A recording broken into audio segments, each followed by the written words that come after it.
నమస్తే welcome to magnet TV నేను మీ కృష్ణవేణి మార్కెట్లో కొత్త దేవుళ్ళకి ఎప్పుడూ కుదవ ఉండదు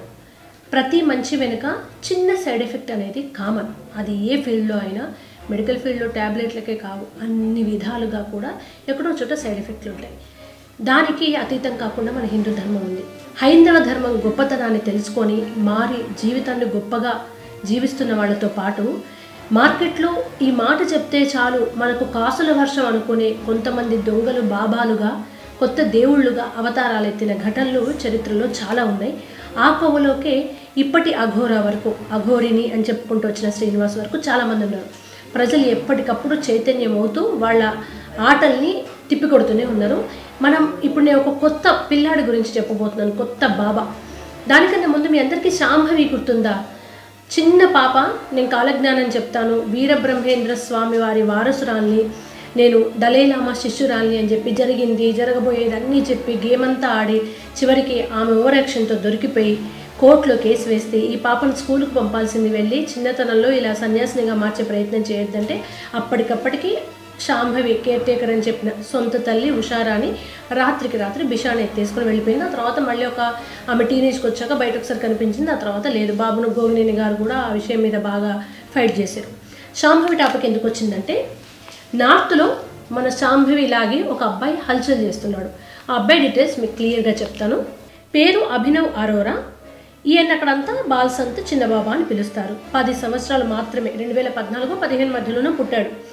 మన భారతదేశంలోని ఢిల్లీలో పుట్టాడు తండ్రి సూరజ్ అరోరా తల్లి ప్రియాంక అరోరా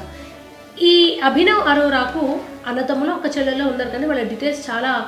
జాగ్రత్తగా పెడుతున్నారు ఎఫెక్ట్ అవుతుందేమో అని చిన్నప్పటి నుంచి వీడియోస్ పెట్టేవాడు ఈ అభినవ్ చిన్న వీడియోస్ బృందావనానికి వెళ్ళి ఇక్కడ ఈ ఫుడ్ బాగుంటుంది అని వ్లాగ్స్ లాగా యూట్యూబ్ వీడియోస్ అలా పెట్టేవాడు ఇన్స్టా వచ్చాక అందులో పెట్టేసి మా అమ్మ మాత్రం వెజ్ తింటుంది కానీ నా కోసం చికెన్ వండుతుంది ఫ్రెండ్స్ అంటూ పెట్టిన వీడియోస్ కూడా ఉన్నాయి చిన్నప్పటి నుంచి ఎక్కువ మాట్లాడటము కొంచెం క్రేజ్ రావడం ముఖ్యంగా గణపతిని పట్టుకుని బాగా ఏడ్చాడు ఒక బాబు అప్పుడు వైరల్ అయింది ఆ బాబు అభినవ్ అరోరా సో ఇదేదో సోషల్ మీడియాలో క్రేజ్ వస్తుందని తండ్రి Suraj Arora public speaker so మార్కెట్లోకి ఎటువంటి ప్రోడక్ట్స్ ఏ టైంలో పంపిస్తే ఏమవుతుందో తెలుసు ఈ అబ్బాయిని ఒక ప్రోడక్ట్ లా తయారు చేయడం స్టార్ట్ చేశాడు ఎందుకంటే ఈ అబ్బాయి మీద నార్త్ ఇండియాలో చాలా అనాలిసిస్లు వచ్చాయి ఈ అబ్బాయి ఒక 10-15 ఇంటర్వ్యూలు ఇస్తే అన్ని ఇంటర్వ్యూల్లో సేమ్ క్వశ్చన్స్ ఉంటాయి సేమ్ ఆన్సర్స్ ఉంటాయి ఇప్పుడు మీరైనా నేనైనా ఒక క్వశ్చన్కి ఒక ఆన్సర్ అడిగితే ఆన్సర్స్ ఏమున్నా చెప్పే విధానం పదాలు కొన్ని వాక్యాలు మారుతాయి కదా ఈ అబ్బాయిని మీరు గమనించండి కావాలంటే అబ్బాయి స్పీచ్ల్లోకి వెళ్ళి చూడండి గూగుల్లో సేమ్ పదం సేమ్ మాడ్యులేషన్ సేమ్ అక్షరాలు సేమ్ లెంత్ సేమ్ ఎక్స్ప్రెషన్స్ అన్నీ ఒకేలాగా ఉంటాయి సో బట్టి పట్టించి భారతంలోంచి భాగవతంలోంచి రామాయణంలోంచి కొన్ని శ్లోకాలు అబ్బాయితో బట్టి పట్టించి వాళ్ళ నాన్న ఇవాళ షార్ట్ కట్ మెథడ్ కదా స్పిరిచువాలిటీకి మించింది ఏముంది ఒక్కసారి బాబాగా 2-3 ఇయర్స్ షైన్ అయినా ఆ తర్వాత గుడారం ఎత్తేసుకున్న 2-3 తరాలు బతకొచ్చు అలా ఏం చేశాడు బట్టి పెయిడ్ ప్రమోషన్స్ చేశారు అక్కడ జనాలు అందరికీ అర్థమైంది ఇదేదో తేడా కొడుతుందని అయితే బాగా గొడవ చేసి ముందు నీ ఓవర్ యాక్షన్ ఆపి నువ్వు స్కూల్కి వెళ్ళు ఇవన్నీ చెప్పే వయసు నీది కాదని ట్రోల్ చేయడం స్టార్ట్ చేశారు ఆ తర్వాత కొన్ని రోజులే స్కూల్కి వెళ్తున్నాను ఆడియన్స్ అంటూ కూడా వీడియోలు పెట్టడం స్టార్ట్ చేశాడు ఒక సందర్భం బాగా విమర్శలకు తావెత్తింది ఎప్పుడంటే అయోధ్య టైంలో అనుకుంటా ప్రఖ్యాత ఆధ్యాత్మిక గురువులు సన్యాసి రాంభద్రాచార్య గురూజీ ఒక వేదిక మీద మాట్లాడుతూ ఉంటే అక్కడికి వెళ్ళి జై శ్రీరామ్ అని అడగడం పిచ్చిగా చేస్తే నువ్వు ఇమీడియట్గా ఇక్కడి నుంచి దిగుతావా లేదా ఈ అబ్బాయిని ఇక్కడి నుంచి పంపించారా అని ఆయన చాలా కోపానికి వచ్చారు అన్ని మీడియాలలో వచ్చినప్పుడు అది వైరల్ అయింది తర్వాత మీడియా వాళ్ళు ఈ అభినవ్ అరోరా గురించి ఆ స్వామీజీని అడిగితే వీడొక మూర్ఖపు బాలుడు అని ఆయన క్లియర్గా చెప్పారు అప్పటికే డౌట్ ఉన్న ప్రజలందరికీ ఆ తర్వాత వీడొక దొంగ కేవలం ప్రమోట్ చేసుకుంటున్నారు అనేది ఆడియన్స్ కన్ఫర్మ్ అయింది దీని తర్వాత ఏం చేశారు కొన్ని రోజుల తర్వాత వాళ్ళ అమ్మ నాన్నలు వచ్చి మాకు లారెన్స్ బిష్నోయి గ్యాంగ్ నుంచి మరణగండ ఉంది మా బాబుకి అని చెప్తే వాళ్లకు పోలీసులు సెక్యూరిటీ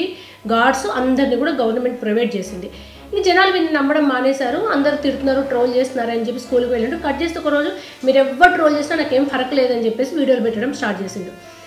ఏమైంది ఒక 1.5 ఇయర్ అయింది ఎక్కడా లేడు సడన్గా ఈ మధ్య న్యూస్లోకి వచ్చాడు కథాస్థలని నార్త్ ఇండియాలో ప్లేస్లు ఉంటాయి ఇక్కడ గరికపాటి గారు చాగంటి గారు ఎలా అయితే ప్రధాన వేదికల మీద మాట్లాడుతారో పెద్ద ప్రవచనకర్తలు ప్రవచనాలు ఇస్తుంటారు ఈ అబ్బాయికి వచ్చిన 2-3 భగవద్గీత రామాయణ శ్లోకాలు బట్టి సేమ్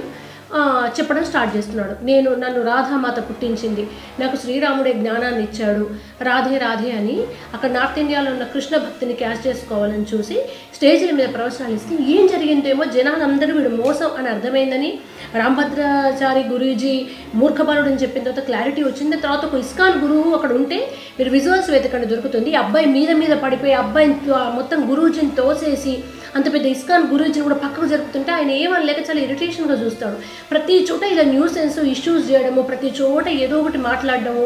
మర్యాద లేని అబ్బాయిగా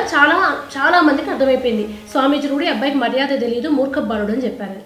ఇప్పుడు అంతగా నేను మోసం తెలిసింది. మరి పేడ్ ప్రమోషనా, జనాలు నమ్ముతున్నారా? ఇప్పుడు ఈ అబ్బాయి వస్తే ఆ కథాస్థలిలో పెద్ద వాళ్ళు చెప్పే ప్రవచనాలు చెప్పే కథాస్థలిలో ఈ అబ్బాయి ప్రవచనాలు పెడుతుంటే పెట్టడం వరకు వేరే విషయం, విపరీతమైన జనాలు వస్తున్నారు. ఈ అబ్బాయి చెప్పే ప్రవచనాలు వింటున్నారు, పూల వర్షం కురిపిస్తున్నారు, దారంతా పూలు చల్లుతున్నారు. ఇదంతా కూడా పోనీ అనుకుంటే 1.5 yearలో ఒక మధ్య తరగతి మామూలు కుటుంబంలో ఉన్న పిల్లాడు బెంచ్ కారు, ఇంకో రోజు ఇంకో బ్రాండ్ కారు, ఇలా రోజుకు ఒక కాస్ట్లీ 3-4 కోట్లు విలువ చేసే కార్లలో తిరుగుతున్నాడు. ఈ గ్యాప్లో ఈ కార్లు ఎలా వచ్చాయి? ఈయన సంతుని అని, బాల సంతునని, బాబానని, రాధాదేవి నన్ను పుట్టించిందని ఇన్ని చెప్పుకుంటూ బిజినెస్ స్టార్ట్ చేశాడు. ఈ ఏజ్లో 10 ఏళ్ల వయసులో స్కూల్కి వెళ్ళాలి. శాంభవి మీద ఎలా అయితే న్యాయస్థానం తీర్పునిచ్చి ఈ అమ్మాయిని ముందు స్కూల్లో వేయాలి. బాలల హక్కులు అనేవి ఉంటాయి. నాకు ఇవేమి ఇంట్రెస్ట్ లేదు, నేను ఆధ్యాత్మికంగా ఉంటాను, పూజలు చేస్తున్నట్టు వీడియోస్ పెట్టడము, తులసి మాలతో జపాలు చేస్తున్న వీడియోలు పెట్టడం. నిజంగా ఆధ్యాత్మిక మార్గంలో ఉంటే కొన్ని ఏళ్ల పాటు ఎవరికి తెలియకుండా సాధన చేస్తారు. ఆ తర్వాత 18-20 ఏళ్ళు నిండాక సన్యాస దీక్ష తీసుకొని నిజంగా నువ్వు సాధన చేస్తుంటే ఏమైనా ఇక్కడ రామకృష్ణ మఠమో ఇస్కానో ఇందులో వెళ్ళి దీక్ష తీసుకోవచ్చు. కానీ ప్రతిదీ వీడియో పెట్టడం ఇది కంప్లీట్ పెయిడ్ ప్రమోషన్. వాళ్ళ నాన్న ప్రమోట్ చేస్తున్నాడు, ఒక ప్రోడక్ట్ని రిలీజ్ చేస్తున్నాడని అర్థమవుతున్నా కూడా చాలామంది ఏమంటున్నారు, ఇదంతా కూడా ప్రమోషనే, ఈ మనుషుల్ని పెడుతున్నాడు, ఇంత పెట్టుబడి. కానీ ఆ బెంచ్ కారు తనదే అని తెలిసింది. ఇంత విలువ చేసే కార్లు ఎక్కడి నుంచి వస్తున్నాయి? మెయింటెనెన్స్ ఎవరు? పూర్తి స్థాయిలో ఇలా ముదిరిపోతే ఇటువంటి దొంగలు నిజంగా చీడ పురుగులు మన చెట్టుకు పట్టినట్టుగా హిందూ ధర్మం అనే మూలాల్లోకి వెళ్తుంది. జనాలు చాలా అవేర్నెస్తో ఉన్నారు, ఏదో ఒక రోజు దొరుకుతారు. కానీ కొంతమంది పాప వాళ్ళకున్న కష్టాలకు ఏమైనా మార్పు వస్తుందేమో, మాకు ఏమైనా మహిమలు చూపుతారేమో అని నమ్మేవాళ్ళు ఉంటారు. ఇటువంటి వాళ్ళని ఎంకరేజ్ చేస్తే చాలా కష్టం. ఈ వ్యక్తి ఈ 1.5 year తర్వాత సడన్గా ఇంత ఎలివేషన్తో బయటికి రావడంతో నార్త్ ఇండియాలో మీడియా అంతా కూడా ఈ అబ్బాయి మీద ఫోకస్ చేస్తుంది. ఖచ్చితంగా కోర్టు ఈ అబ్బాయి బాలల హక్కుల పరంగా స్కూల్కి వెళ్ళి చదువుకోవాలి, వెధవేషాలు వేయొద్దని తీర్పిస్తే తప్ప ఇటువంటి ప్రతి చోట కలుపు మొక్కలు అంటే కొందరు వస్తుంటారు, వాళ్ళని ఆ కలుపు మొక్కల్ని ఏరాల్సింది చైతన్యంతో ప్రజలు మాత్రమే. లేకుంటే మన ధర్మం పేరు చెప్పుకొని ఎన్ని వెకిలి చేష్టలు చేయాలో అన్నీ వెకిలి చేష్టలు చేస్తారు. కొత్త దేవుళ్ళు అవతారం ఎత్తుతూనే ఉంటారు.